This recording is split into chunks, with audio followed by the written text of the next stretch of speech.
my people. Hope everybody's enjoying their Tuesday evening and their first day back at work after the wonderful Memorial Day holiday. Do me a favor, guys. Please hit that like button down there. If you like this video and this kind of content, uh, maybe subscribe. That'd be pretty sweet.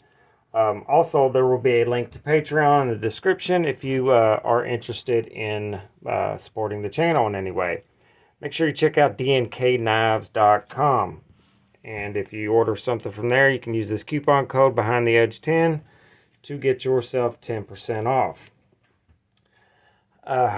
Today, I'm going to sit in a circle and talk with all you guys. My name is Nick, and I am addicted to edge retention.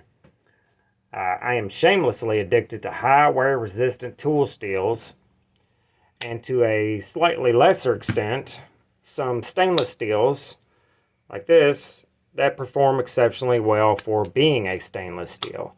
And thankfully, I live in an environment that isn't too awful when it comes to humidity, and nowhere near the ocean, which is awesome for that reason, but kind of sucks because I never get to see the ocean. That's, I guess, a different story for a different time. Which allows me to all but disregard stain resistance and rust-proof steels, which tend to be lesser on the edge retention curve for the most part. Of course, there are a few exceptions to this rule, like Vanex, S90V, S110V, S125V, and some others that are stainless, but do pretty well in the edge retention department. MagnaCut is apparently good at everything. It's like the John Wick of steels, I guess, but I still don't have a lot of actual cutting experience with it yet.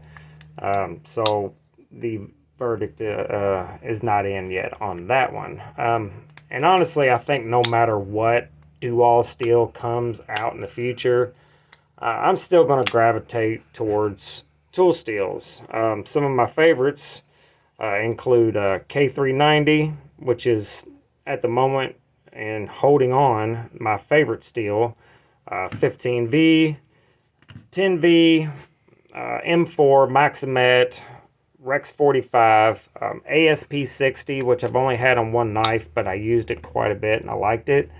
That's a cool steel that you never see.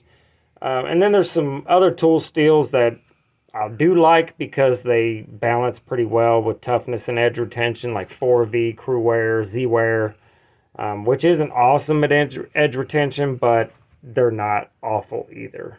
There's some others I haven't tried, but I'm looking forward to them. Rex 121, Z-Max, Venatus 8, which is supposed to be fantastic, S125V, and like Rex 76, Spyderco's getting ready to drop some stuff in that from what I hear. But those are all pretty rare steels, and typically you only see them in custom knives or Spyderco, I guess. But the ones I spoke of first, the K390, 10V, M4, 15V, those are all regularly used by Spyderco, which is why they are definitely my favorite knife brand. And production knife brand, and by a long shot too. Again, sorry guys about my dogs, nothing I can do about it. But I wish more companies dabbled in the vast array of steels like Spyderco does. Could you imagine some of the greats out there, like in the production knife industry, using the same steels as Spyderco uses? Like, imagine Chris Reeves, like a Sabenza in 15V. Wouldn't that be wicked awesome?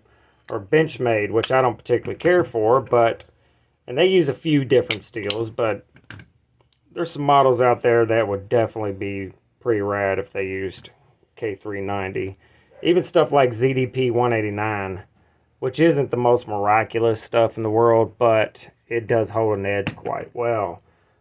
Even companies like TRM or Cold Steel, Medford, Spartan, Microtech, Buck, ProTech, even ZT, like the old ZTs, not the ones that nobody likes that they're making now.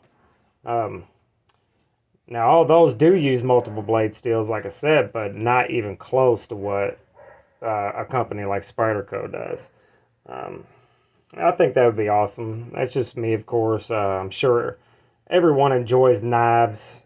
That enjoys knives has some sort of hypothetical wish list, as we all do in life in general, I guess. Matter of fact, let me know in the comments what companies you would like to see use what steels. What's your favorite? What do you gravitate towards most? Do you like do you go for the edge retention, or you really more go for the balance of like M390, 204P, 20CV, Magna Cut, and all those extremely bland steels? Also, Spyderco has some really awesome new models coming out that I'm looking forward to, or old models with new steels and new models in general. They have a Tenacious, which is made in China. I know how everybody feels about that, but they have one coming out in M4, CPM M4. One of my favorite tool steels of all time. It is crazy good, which I think the Tenacious would be a great knife for that steel. The Subvert, which I talked about this the other day. They have one coming out in carbon fiber and 20 CV. Absolutely have to smoke my credit card to get that, but I'm definitely going to get it somehow, some way. They have the Native Chief that's coming out in some different steels, I think, which I'm not interested in BD1N or Spy 27, but they are going to bring that knife out in those steels. I like the Chief, and I've had one before, and I think I want to get another one. It's a slightly shorter than this knife, but not by much, and it's a big knife, and it's bigger than the Endura. So I think I'm going to get a Chief at some point soon. The Spyderco, the Enough 2, which is a fixed blade, and K390 is already out. Killer looking knife. I handled one at a knife shop. I think I want to grab one of them one day just to check it out. They're coming out with a micro Jimbo, which is a tiny Yojimbo, basically. Too small for me, but that'd be cool for some people who enjoy that. The Leaf Jumper in K390. And then I think the one I'm most looking forward to is the Military 2 with the compression lock and the 4-position clip. I used to collect the military model, not the paramilitary, the military standard liner lock.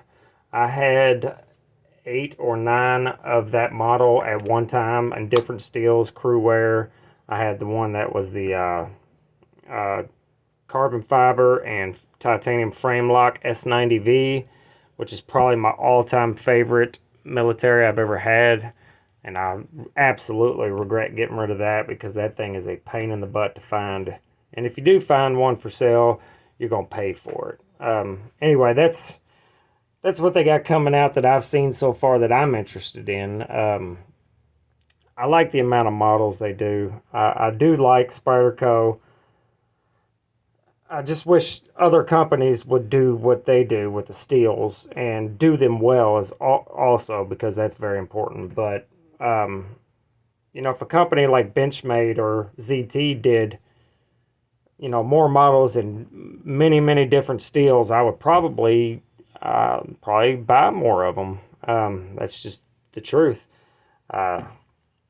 Anyway, that's probably all I got for y'all tonight. I just wanted to just to have a small, short conversation about knife steels and what I like about them and what I look for.